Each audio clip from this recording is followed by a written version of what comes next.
Hello friends आपण मानक आम चाटशाली यूट्यूब चैनल रे स्वागत। तो फ्रेंड्स जदि आपण माने आचार्य नागार्जुन यूनिवर्सिटी बीएड करुँच तेबे एही भिडियोटी आपण मानक पई बहुत बहुत गुरुत्वपूर्ण। तेणु वीडियो को स्किप नकरी प्रथम शेष पर्यंत देखंतु।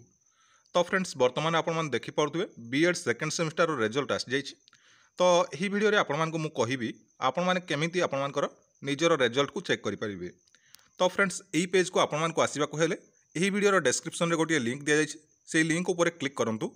क्लिक करिया परे आपण मानकर एही पेज टी ओपन हो एवं ओपन हेबा परे देखंतु एठारे गोटे लेखा होइछि hall ticket number right side रे गोटे बॉक्स दिया जाइछि। तो एही बॉक्स रे आपण मानकर जो एडमिट कार्ड मिलिथिला सेही एडमिट कार्ड को देखिकी आपण माने आपण मानकर हॉल टिकेट नंबर टी एठारे मेंशन कर दियंतु। तापर देखंतु एंटर कैप्चा।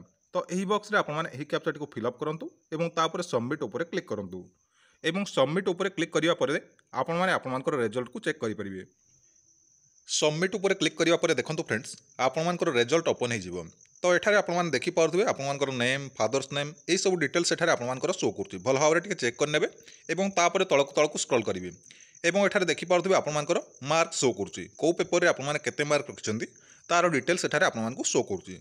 जदि आपण माने पास होइचंती से पेपर रे तबे राइट साइड रे आपण मानकु पी शो कर दिबो। जदि आपण माने से पेपर रे फेल होइचंती बा बैक लागिचे तबे एठारे एफ शो करिवो। देखंतु हमरो सब गुडा करे पी शो करछि। तो आमर बैक लगी ना तो आमर सबू पास हो जाइए बुझीपारे। तो जदि आपण मानकर एफ शो कर तेबे आपण मानकर बैक लगी तो आपण मानक रिभैल्युएसन अप्लाई करने को पड़ो बुझीपारे। तो यही वीडियो रे एतिकी। तो आपण माने जदि यार डिटेल्स जानिबा चाहूँगी तेबे आमर चैनल को सब्सक्राइब करंतु एवं परवर्ती वीडियो को आपण माने वेट करंतु। आज एतिकी धन्यवाद।